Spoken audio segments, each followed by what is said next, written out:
If you've heard this before, the Yankees out-homer the Twins at Yankee Stadium and win the opener 5-2. We're going to break it down on today's Locked On Twins postcast. You are Locked On Twins postcast, part of Locked On Sports Minnesota, your team every day.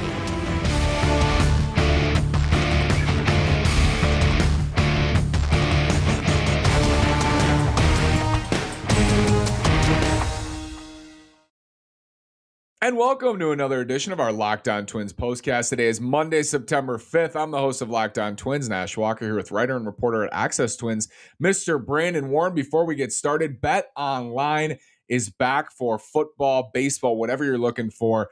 Do it at Bet Online. BetOnline.net is where the game starts. You can download it on your phone. You can use it on your desktop, whatever you prefer. Bet Online is where the game starts. Brandon, Twins lose to the Yankees in the opener. And I think both of us have seen this one before. Yeah, all 7 runs scored by Yankees if you want to count Gary Sanchez. So, yeah. I'm at a loss for words at this point. Even Jake Cave scored on the home run. Guess who traded him to the Twins? The Yankees. And again, too, like if you pitch around Aaron Judge there, Stanton hits a homer. Like, I don't make the rules. You know what I mean? It's, I'm at a loss for words as to what the Twins can even do at this point. I did see a tweet though by Kyle Weinmeier, who is in our chats quite frequently, that the Twins have a division contending team combined on the injured list, and then he listed it off. So it's not going to make anybody feel better, but yeah. It's very true that the Twins have a lot of players on the injured list, but look at this Yankees lineup they faced today, and outside of Aaron Judge, it's bad. Very bad, and the Twins just looked like they didn't have a chance. Yeah, Jacob says, I don't know why you don't throw that 3-1 to Judge in the dirt. Something I've noticed, and this could be just, I don't know, this could be just happenstance, but since the ALDS in 2019, they've really stayed away from Stanton. I've noticed that every time they play the Yankees, it feels like they try to stay away from him. But I'm sure if you looked at his numbers too, he destroys the Twins. I noticed that in the ALDS in 19, but Aaron Judge has 54 home runs. And I know it's like, I agree, like Stanton probably goes yard there anyway, and it doesn't matter. But throwing a hanging breaking ball, like McGill throws 99, 100, but the command's not there. He has good control, and we've seen the poor command too many times. To that point, it's possible he tried to put it in the dirt and it just hung on him. But I felt like, and in fact, I don't know if you remember Percy Garner, but he pitched for for Cleveland for a while. I think he works for the Twins now. But I tweeted that I don't know if you throw 98, if you can technically nibble. But that, to me, is what it felt like McGill was doing, trying to be very fine with a 98-mile-per-hour fastball. And the problem is, I feel like when you get fine with pitches like that, you end up missing your spots. It's when you just let it fly that you can actually hit your spots. It's counterintuitive, but at that point, too, he let himself get into a hitter's count. For all I know, he probably did try to drop that breaking ball on the plate and live to fight another batter, but we saw what we saw, and it did not end well.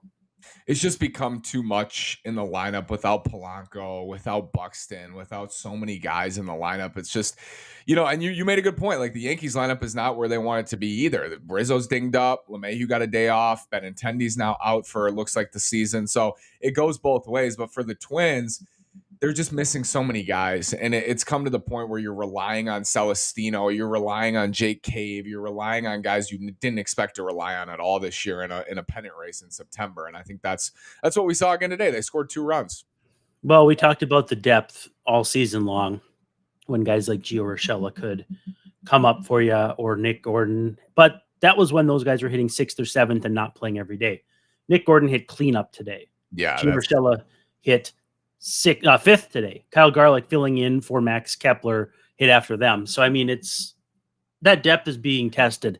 Everything has a limit. It's like when you say, how many pitchers do you need? The answer is always more. And so, yeah. But again, you look at this lineup top to bottom, and the only players with on-base percentages over 300 in the lineup today for the Yankees were Judge, 403, Hicks technically pinch hit, 332, but with a 296 slugging.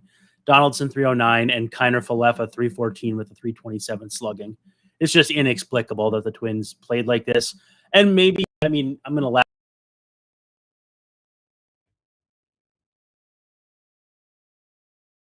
at myself for 3 or it just feels like same old, and I can't blame Twins fans for being really, really frustrated.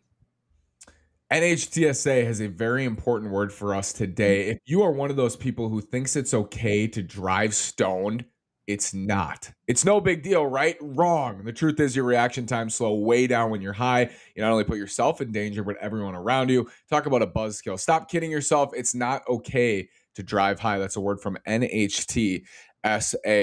Brandon, my fear here is this week just crumbles them. But what we've seen all year is it really hasn't mattered in the division. But Cleveland has Kansas City. Then the Twins will play them this weekend at Target Field. But now you got Garrett Cole on Tuesday. And I just feel like this could snowball this week. And it could end up being one of those 1-in-6 road trips. You just can't afford to have that right now. Yeah, it's over if that happens. I have no reservation saying that because it just is. The head-to-heads against Cleveland are going to be massively important, and the Twins need to make sure that those head-to-heads come with the team within a game or two, as opposed to 3 games out and then ready to get steamrolled by the Fighting Franconas. So we'll see. Again, Garrett Cole has been a guy who the Twins have been able to hit at times in the past. Last time out, they beat him up a little bit, and guess who won the game? The Yankees, same as it ever was. So, the Twins, if they do not go out and have a respectable rest of the week, it seems so weird to call today Monday because, we're all off work, or for the most part off work. But yeah, it's got to start tomorrow, and it's got to start against Garrett Cole, and it's hard to really love the chances of that. Garrett Cole, Joe Ryan on Tuesday. Decent matchup. Twins bullpen will be rested for that. Mm-hmm. Brandon, let's talk about the lineup and who could help, right? Because yes, it's in shambles right now, but is there hope? Some guys are out for the year, but there's hope for Polanco and Buxton coming back like relatively soon, and those are 2 of your maybe 3 best hitters on the team. Yeah, I think I saw that Buxton did not go on the road to stay back in Minnesota and rehab with hopes of joining the team maybe in time for Cleveland, I think I saw. So, I mean, that would be great. And again, who knows how limited he's going to be. I mean, maybe someday we're going to hear just the most epic tale of what he played through this season to have. I mean, you can't really say an MVP caliber season, but a very, very solid season all the same. So I'm hopeful he can come back. Polanco, the batting average has been low, but on base and slugging pretty decent. He's a fixture in the top or middle of that lineup, and he gives you a good plate appearance pretty much every time.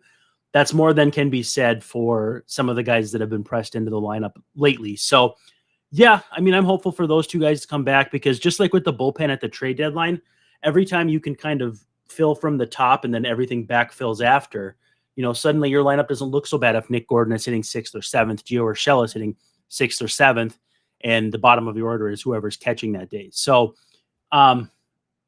there's hope, but is it going to come into play fast enough for it to still matter?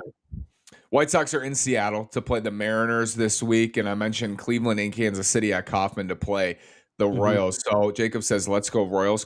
Yeah, cheer for the Royals and the Mariners again. Something that's actually been easy this year is cheering for the teams that are playing the Guardians and White Sox because they often win, and the teams playing the Twins often win. It's been easy to cheer for the opponents in the Central this year. So, I mean, what it's shown us all year is like, nobody's going to run away, right? We have 29 games left for the Twins. It's going to come down to the wire, but it just feels like it should be over. It's not until it's not, though, for the Twins. But, I mean, the Yankees have looked incredibly beatable the last 2 months.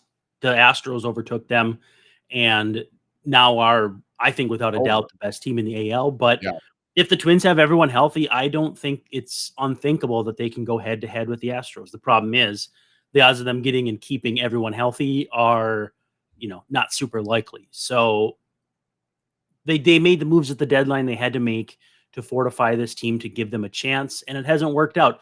That's the risk. Everybody said all these years, I just want to see them try. I just want to see them try.